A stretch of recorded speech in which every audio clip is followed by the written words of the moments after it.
My goodness, I'm Maxwell Garcia. This is MWG Tech, and today we are reviewing the beast, which was before its time, the 2018 iPad Pro, which seems like it could have been released in 2020 because of all the features that this bad boy packs. It is absurd, and there's rumors circling around that the 2020 iPhone is going to be modeled after this 2018 iPad Pro. And I'll tell you why in a little bit, but if all the features, like the top of the line features that came from this were transferred to the 2020 iPhone, I would be on board because these features are exclusive and they pack a punch. But first of all, giving you some backstory, I came from a 2013 iPad Air, which didn't even have Touch ID, it had huge bezels, the processor was super slow, and it didn't support the Apple Pencil 1 or Apple Pencil 2. Now this iPad Pro, just talking about the processing performance, it is literally like actually light and day. You would lag all the time with the iPad Air. But now with the iPad Pro, I could stream Fortnite at 120 frames per second. How awesome is that? No, I'm just kidding. Fortnite's dead. I mean, that would have been cool in the peak back in 2017. But now the iPad Pro, you could literally edit it with an app called Luma Fusion that costs about $20. There's now Adobe Photoshop on here. I use an app called Over for my thumbnails. You could take notes perfectly. And this iPad Pro that I'm holding right here actually does have a terabyte of storage. My old iPad Air only had 16 gigabytes. Think about the magnitude of that. Sheesh. And a terabyte of storage?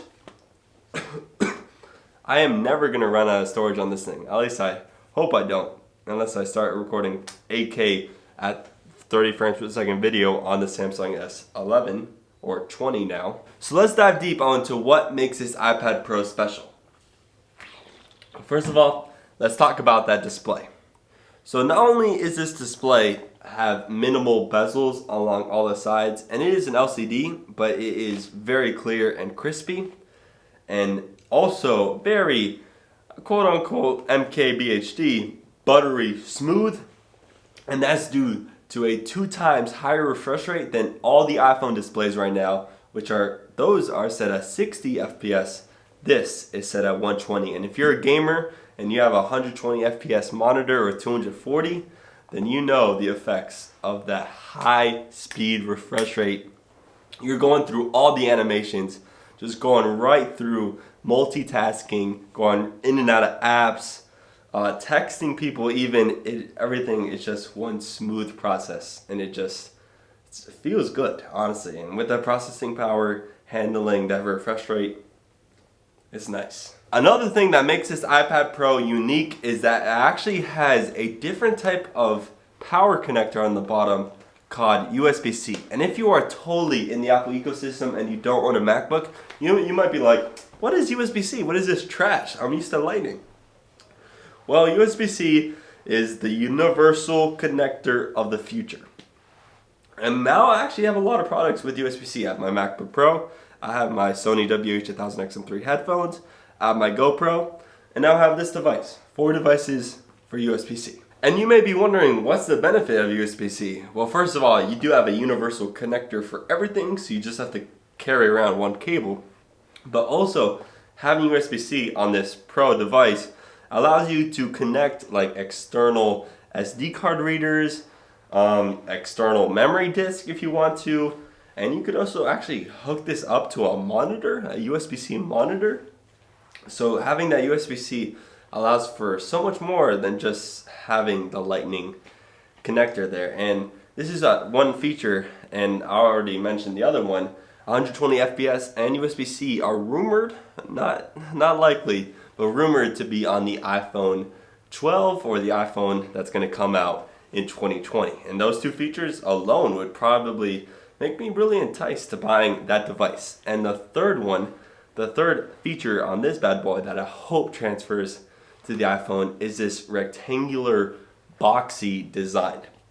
So the iPhone right now has curved edges. So on the back, it's nice and curved.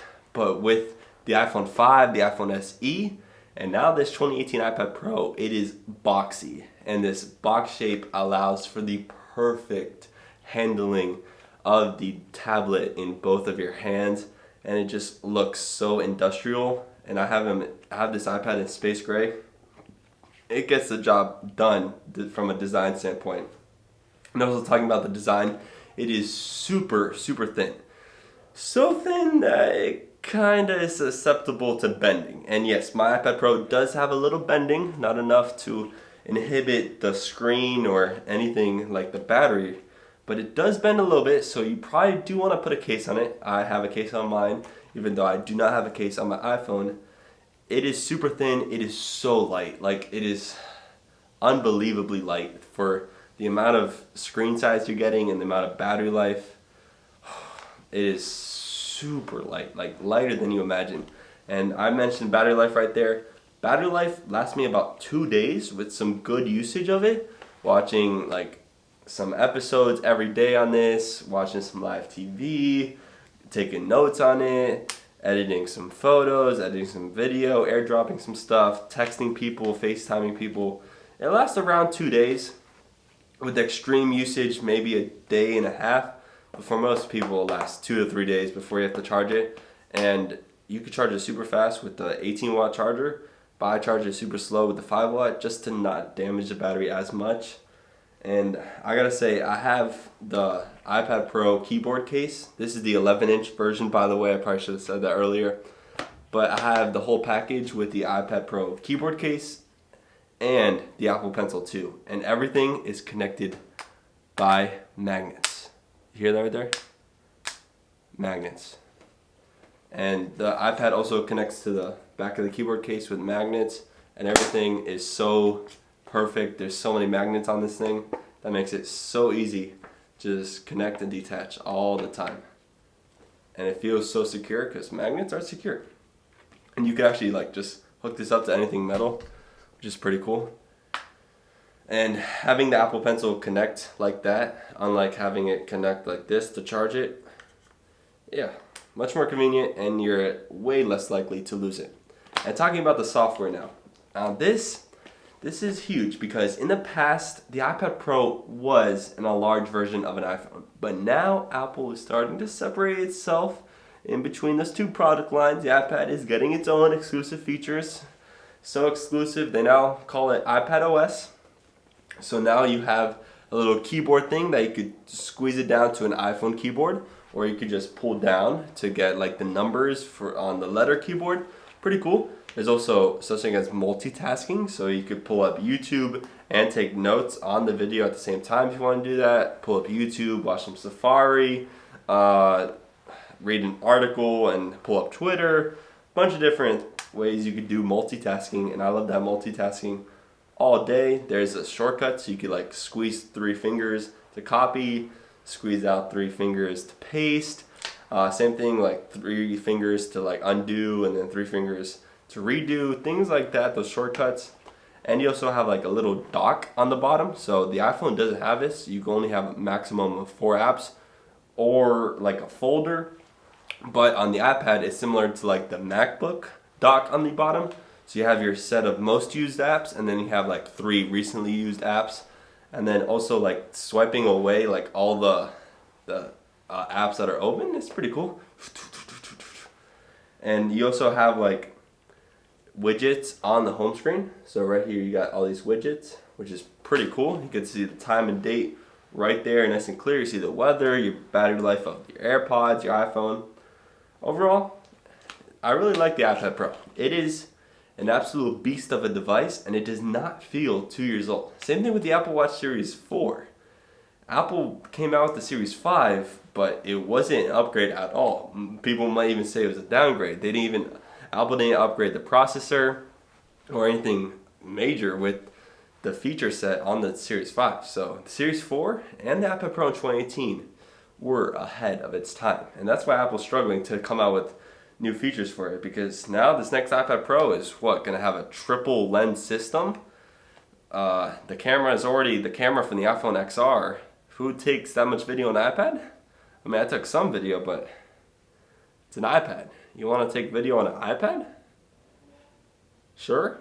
Add triple cameras to it? I guess you could do that. You could also speed up the processor put in a new processor like the A14X, you could do that, but the iPad Pro is great. I mean, this version of the iPad Pro even has Face ID. And not only does it have Face ID that can work one direction, it can work in all four orientation. So with the iPhone, you're forced to keep it just one way. But with the iPad, Face ID works like this, like this, like this. Works on all four sides. And that's another feature that should be on the 2020 iPhone. So there's 4 features from the iPad Pro that should hopefully translate to the 2020 iPhone that would make me love the iPhone. iPad Pro is amazing. I'll have my separate reviews on the pencil and the keyboard. Overall, this is like kind of a student's dream. I use an app called Notability with the Apple Pencil to take notes in class, and it is so much better than using a pen and paper to take notes, because you have the iPad Pro on you at all times. When you have pen and paper and you're taking notes, you don't have it on demand as much as you do with having an app called Notability and taking notes. Another app for note taking is called Good Notes. The regular Apple Notes app is alright for taking notes. The iPad Pro, it's a beast, and I love this machine. It makes me feel like having the iPhone SE and having this iPad Pro, I could last for a long time with these two in combination. I'm proud of my decision to get this iPad Pro.